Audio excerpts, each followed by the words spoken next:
Hello viewers, আসসালামু আলাইকুম viewers. আজকের ভিডিওটি অনেক গুরুত্বপূর্ণ হতে যাচ্ছে। যারা বাংলাদেশ পুলিশ কনস্টেবলের মাঠ করবেন, বিশেষ করে যারা Bangladesh police constable trainee recruit কনস্টেবলে আবেদন করেছেন, তাদের জন্য আজকের ভিডিওটি অনেক গুরুত্বপূর্ণ হতে যাচ্ছে।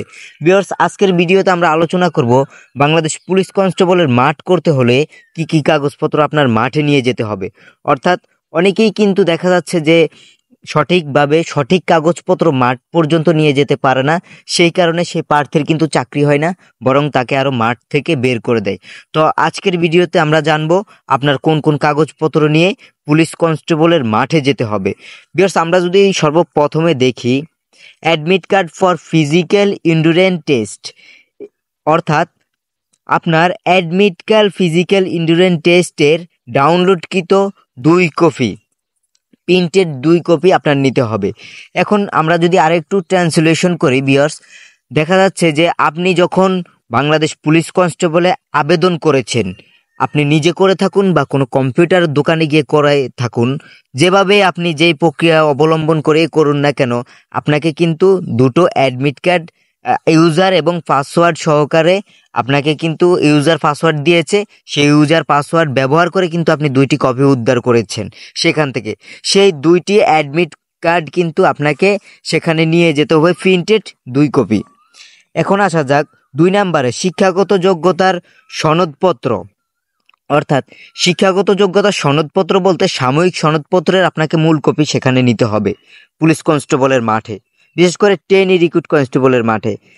3 নম্বরে যদি আমরা দেখি চারিত্রিক সনদপত্র, সর্বশেষ শিক্ষা প্রতিষ্ঠান প্রদান কর্তৃক প্রদত্ত চারিত্রিক সনদপত্রের মূল কপি আপনাকে নিতে হবে। অর্থাৎ আপনি যদি এসএসসি পাস হয়ে থাকুন, আপনি সেই ক্ষেত্রে এসএসসি সার্টিফিকেট নিয়ে যেতে হবে সেখানে।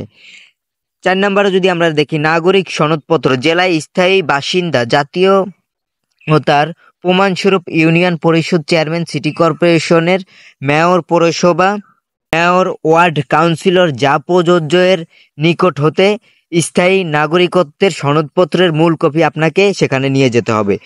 5 নম্বরে যদি আমরা দেখি অভিভাবকের সম্মতিপত্র, অর্থাৎ আপনি যে পুলিশ কনস্টেবলে যাচ্ছেন বা আপনি যে পুলিশ হতে চাচ্ছেন, আপনার ফ্যামিলিগতভাবে আপনাকে কি অনুমতি দিয়েছে, সেরকম একটা অভিভাবকের সম্মতিপত্র লাগবে।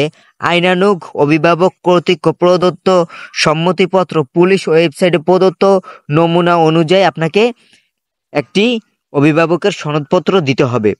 বেশ, আমরা যদি 6 নম্বরে দেখি, আপনাকে 6 নম্বরে দিতে হবে জাতীয় পরিচয়পত্র, প্রার্থীর জাতীয় পরিচয়পত্রের মূল কপি। যদি প্রার্থীর জাতীয় পরিচয়পত্র না থাকে, তাহলে প্রার্থীর পিতা মাতার আইডি কার্ডের মূল কপি দিতে হবে আপনাকে সেখানে।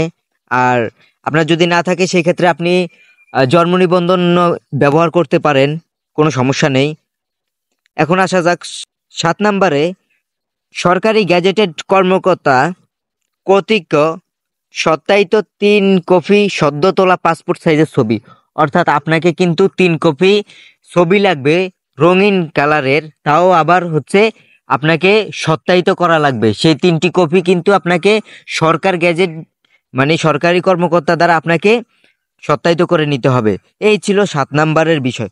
বেশ, এখানে আপনারা একটু দেখে নেবেন মুক্তিযোদ্ধা, শহীদ মুক্তিযুদ্ধ, বীরাঙ্গনা সন্তানদের ক্ষেত্রে এখানে দেওয়া আছে। তারপর ক্ষুদ্র নিগোষ্ঠী, তারপরে শারীরিক প্রতিবন্ধী, তারপর তৃতীয় লিঙ্গের, তারপর চাকরিজীবী প্রার্থীদের অনুমতিপত্র। এখানে একটু আপনারা কষ্ট করে দেখে নেবেন। আর ভিউয়ার্স, আজকের ভিডিওতে যে সকল কাগজপত্রগুলোর কথা বিশেষ করে বলা হয়েছে, মূলত আপনি যদি একজন সাধারণ প্রার্থী হয়ে থাকুন, আপনি সে সকল কাগজপত্র নিয়ে কিন্তু বাংলাদেশ পুলিশ কনস্টেবলের পুলিশের মাঠ কিন্তু আপনি কমপ্লিট করতে আসতে পারবেন অনায়াসে। বেশ, দেখা যাচ্ছে যে হাবিজাবি কাগজপত্র নেওয়ার আপনার কোনো প্রয়োজন নেই। আপনি এই কাগজপত্রগুলো নিলেই কিন্তু আপনি পুলিশের মাঠ সম্পূর্ণ করে আসতে পারবেন। ধন্যবাদ সবাইকে ভিডিওটি শেষ পর্যন্ত দেখার জন্য। দেখা হচ্ছে পরে কোনো ভিডিওতে। আল্লাহ হাফেজ।